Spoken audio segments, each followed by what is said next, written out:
and away. They were smiling at me. They offered me food. And they began to play this beautiful music. Two men in the back of the raft were laughing at me. And then pretty soon they all started laughing at me. I thought I understood their feelings as racism or some kind of resentment, and I tried to convey the evolution of my own heart and soul, that it's taken beyond the limits of my color. Their music made my feelings of brotherhood brave. The two men started to laugh. And then they were prevented from killing me by nodding their heads in a silent vote. The vote finished. One man said, "We hate you because you do not understand that the world will never be what you want it to be."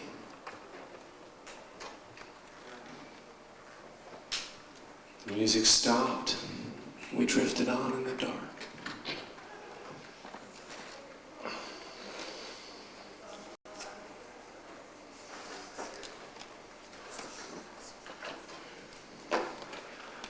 Our Father's hands are still shaking, their lips move in silent sentences. Our Father's red eyes blur with the tears of their stolen youth. Our Father's language is obscured in the mirthless sound of their gut laughs and another Pabst Blue Ribbon beer. Their eyes squint behind the smoke of another Lucky Strike. Their mouths soften from a hard snarl to a weak, broken smile in the moments that they think we aren't looking. We're looking. We see heartbroken boys who speak and walk like men. Our fathers, snatched off their fathers' farms by the events of history, they marched too willingly under the rumbling thunderheads and into the sunset slash of blood and brutality. Our fathers emerged from the nightmare fractured, their souls in pieces. Our fathers allowed themselves to be trained like dogs to kill. And in that process, they lost all that could ever be lost and never again retrieved. Our fathers returned to us, hollow-eyed, death in shells of skin, obscured by their ill-fitting uniforms. Our fathers live in a junkyard of human wreckage trying to make the best of it. Our fathers tear their necks raw against the invisible chain of manhood, twisted too tightly, cutting off their inspiration. Our fathers were war heroes. Our fathers were the dogs of war. Our fathers are not in heaven. My name's Don Bajema. I'm a longtime friend of Lydia's and Henry's. And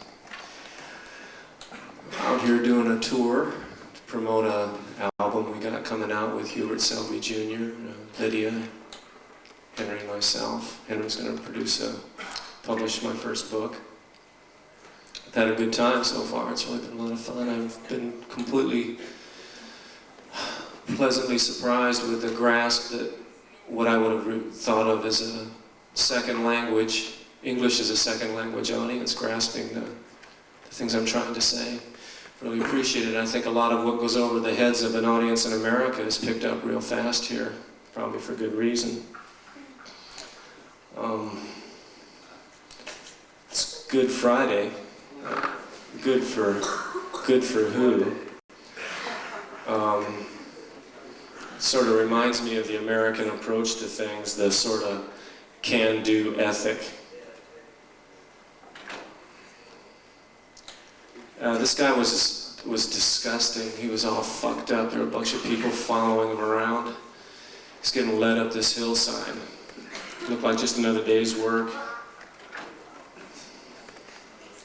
A bunch of people were standing around giving him a lot of abuse. Some people were crying and beating their chests and telling him to save himself, and he wasn't into it. He just kept walking along, taking care of himself, carrying his own burden.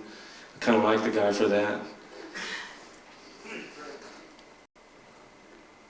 I sort of saw something in him well when they brought him up and it was time to do the job. I looked at him and he looked like he was pretty terrified, but he had himself under control. So I told him I'd do the best I could and I would take this as fast as I possibly could. So when I put the first nail on his feet, drove it through his feet into the wood, he shook and he puked. And he looked out into this valley that was getting a little bit darker, and some people started hollering at him to cheer up, that the worst was yet to come. I took the second nail and I put it in his hand and rammed it through, but I hammer glanced off and busted some of his fingers. He looked at me like I'd done it on purpose. I tried to apologize, but by that time the captain was asking me, "What the fuck's the hang up here? Come on, get the guy got, come on." And I go, so I said, "All right, well," got the third nail, set the third nail right here in the inside of his wrist, and I jam it up into the forearm, and we raise him up. So he's bleeding so bad from the wrist that by the time we get him up there, he's down in about 5 minutes. You would have thought, you know, everything you hear about the 3 or 4 days and all that conversation, he was already gone 5 minutes max. Because when I nail a guy, I know what the fuck I'm doing. It's the American way.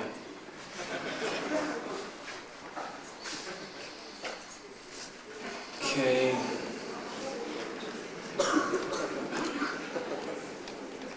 What'd you say? Sorry. Why do I live out in the desert? You want to know that, huh? Why I live in the desert? Well, I started living out here a little while after, a long time ago. I'd been driving all night in a very dark, very solitary car. I was real tired, I was strained. I started seeing things. It was just before dawn, the last few minutes of night. I saw a floor to ceiling off-white curtain blowing rhythmically in the sunlight. The windows were open and the breeze felt as though I were actually in this room. I heard a bird calling from a distance alone. I could see the bird stop, stare around, flip its head up, call out a combination of a song and a cry. The bird was perched on a tall Joshua tree. Each time it sang, it bounced and rocked gently on the branch. I heard murmuring, then I heard a single loud laugh from a cool, shady side of the room, a woman's laugh. I heard kisses softly exchanged. First one, then another.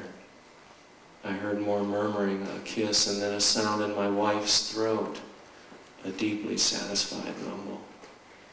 Margaret was walking to the window and the curtain licked at her legs. It swung around her and clung to her briefly. The curtain seemed transparent. Margaret, an apparition. She's so happy, radiant, delirious. She's the same, and yet she's entirely different. Something's transformed her. She stands in an unfamiliar posture of security and strength, drawn from her lover, given to her lover, given to herself. She's free, feeling at last a time when she belongs, a place she loves, a self to love. The exhilaration of being where she is, where it seemed to be, a place impossible to be. Margaret stares out the window, her brown eyes languish, deeply relaxed, alert, encompassing everything, and still in the morning the permanence. She believes only what's in front of her, what she can see. She teases herself, thinking that the woman on the bed behind her is not really there. Her heart pounds for a second. She turns and her eyes meet the eyes of the other woman. The woman smiles. Smiles again. The impulse of a warm electric twitch throbs between their legs. They look in each other's eyes. Margaret feels in her mind taking her in her arms, her legs in her legs, her mouth, their mouths. In a post-orgasm choreography, they inhale, they exhale, they smile. Beautiful mirror images. A knock on the door, the maid, "Come in, comfortable in their natural nakedness together, laughing at the absurdity of covering themselves in this room, their room. I walk in. The room becomes a swirling centrifuge of emotion. I start to shake. I lose my voice. I suddenly become tired, defeated, desperate. I look at Margaret. I tell her, I'm sorry. I had to see you. I had to see the reality. The images were so strong that I thought the reality would be better. Reality is not better. I feel stupid. The women come to my aid. They prop me up with their compassionate faces. They register my pain. They want me to be strong. My desperation has a foreign echo to them. It's amplified by a series of dull explosions in my chest. I look at the sheets rumpled in a pile at the foot of the bed. The covers are spilled on the floor. I see her lover. She's helpless. She negates me with her every breath. I'm sorry, I gotta go. Margaret stands silent by the curtain, almost invisible in the light. She's illuminated in the curtain. She's veiled by the bright sunlight. I cannot move to her. I will break down in some stupid, useless series of pleads and sobs. From the bed, my wife's lover's lips to my ears, a sound from deep in her chest. Do you want to talk? She asks me like she means it. I can see she regrets the question. Her face is characters racing behind her eyes. No, go, leave. You don't belong here. She says it without making a sound. Now, I can't. I had to come here. It's like an amputation. Nobody really believes that they will actually cut off your leg. No one really believes it, even after it happens. It makes you sick and fevered not to believe something like that. Not until they pull the sheets down and you see what you have to see to believe it. Well, 5 miles up the road, I'm driving, but I can still see in the room again. I see Margaret crying. The woman gets up from the bed and embraces her. Saying nothing, the curtains sway. Margaret sobs.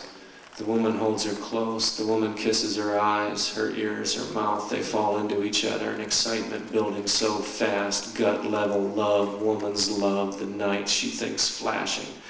12 years with me, they're gasping. Margaret's tearing my fetters to pieces, pulsating through my remembered irritability, my condescending understanding, my denials, exercising my demands, my bullying, smothering my injustices, shuddering past my protests. Her body presses, pushes, spreads, and convulses like an elevator screaming past the familiar floors beyond the roof.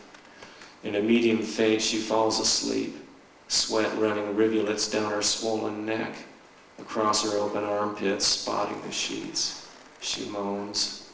She has a dream of when she was a little girl, with a very high temperature.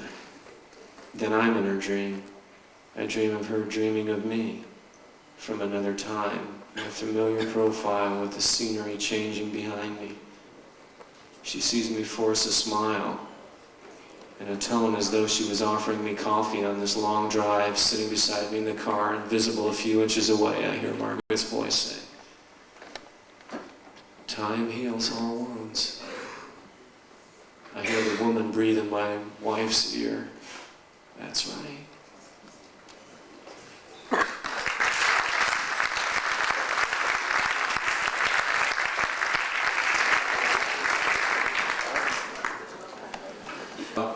Kids that all the fathers were shell shock victims from World War II. So all the kids I hung out with were raised by fathers who were insane, who beat our mothers and had to be medicated, went to hospitals most of the time, were out of their minds. And it caused some of us to have strange kinds of practice to play. Our games were odd, were different than most of the other kids that I ran across later on after we got out of the trailer parks. And the best kid I knew, my best friend, in the 4th grade, the smartest kid, the kid with the most capacity, by the time he was in the 4th grade was in some sort of serious trouble. Well, a long time ago when I was a young man and a young boy, the other kids and I were raised on escapism of every kind imaginable. That's also the American way. We were pretty much left up to ourselves. Not much supervision or education or anything. We were all pretending we were happy, but we were still feeling this gnawing loneliness and this anger, like it wasn't supposed to be like this, like we were getting tricked. Like we were getting tricked. We felt like we were getting tricked. We were always fighting with each other. We were throwing rocks. We were drawing blood. And our fathers, they were always talking about war. Until we felt like we were targets or something. There was a boy living on our street. He had this thing with dogs, you know. He had an inordinate attraction to them. None of us knew why. We knew he loved them, but still, he was a strange boy with a strange laugh. A fourth grader with bleeding bite marks and scratches all over his arms. We'd see him following an old lady's cocker spaniel, feeding somebody's mud through a fence, always calling and crooning. Always calling and crooning to anybody's dog. He'd devote his whole weekend to one dog. We'd need another kid to play outfield. We'd be lonely. We'd want someone to play catch. Nope. He's got no time. He's waiting for Fido. He'd just wait. He was inexhaustible. The dogs knew what was on his mind. They'd hide. The kid knew they knew, and that made it better for him. He'd wait for hours until they made their false move. Then they'd get hungry and take the bait. Or they'd finally give in to hope against hope that the boy wouldn't really do it. They were wrong. He was quick. He'd grab him and he'd say, "You fool, I'm gonna drown you, Fido." He called every dog Fido. Don't ask me why. He was doing it in secret for a couple of months, but by then we knew he had an odd devotion to dogs. He knew what they could take. He had witnessed their desperation. He'd watched their losing cause. He weighed each dog's pain threshold. He was impressed. He'd stroke them. He'd hold them in his arms as they shook with fear. He'd whisper to them. Then he'd take them to a big 55-gallon drum that his father brought home from the army base and drowned them. Normally we use drums for trash cans. I remember he was always so happy on Wednesdays. The trash trucks emptied the cans on Wednesday. He called it Anything Can Happen Day. He dragged the garden hose to the black drums, greasy pieces of who the hell knows what, floating with lettuce and tomato skins. He'd be talking real softly to these desperate, writhing, whimpering dogs. Somehow I'd get them into the spinning water. You don't know how long it takes a Labrador to drown. You don't measure it in minutes. Eternity's more like it. Eternal moments. They fight like hell. They fight to stay out of hell, swimming that pathetic, upright, pointless paddle. Nose bleeding from the broom handle he used to push them under, pinning them to the bottom. Panic. Wildest eyes you'll ever see. Then, just when they were on the other side, as soon as their bodies stopped struggling and only twitched, he'd rescue them. He'd pull them out of the barrel. He'd hold them upside down. Pink water draining out of their mouths and nose. Then he looked, and he'd look for this little light, look like a little light, go on right behind their eyes. He'd look relieved. He'd start crying, saying, "See, there it is." He'd be smiling at him as he began to watch them figure out where they were. He'd lie beside them on the ground. They'd be too weak to move. He'd pet them, put his arms around them. The dogs would think that the boy saved them. And although they'd always have a fear of a green garden hose and a barrel, and on Wednesdays after that summer, the whole street would howl when the trash trucks turned the corner. You could see the dog sense something more than scary in the boy's voice. Something else. Belief, I guess. The dogs wanted to believe that the boy had rescued him. The dogs wanted to believe that the boy had rescued him, just like us. The dogs wanted to believe they'd been rescued. It was easier than facing what that boy had done. So they just let their memory start from the moment they saw a smiling face. The dogs loved him, really. They followed him everywhere. If you ever saw him, he'd be with a couple of dogs, all by himself, with a couple of dogs trailing behind him. I asked the boy, "What did you have to go and do that for?" He looked at me like I was stupid, and he said, "I was looking for love, something bigger than my life." So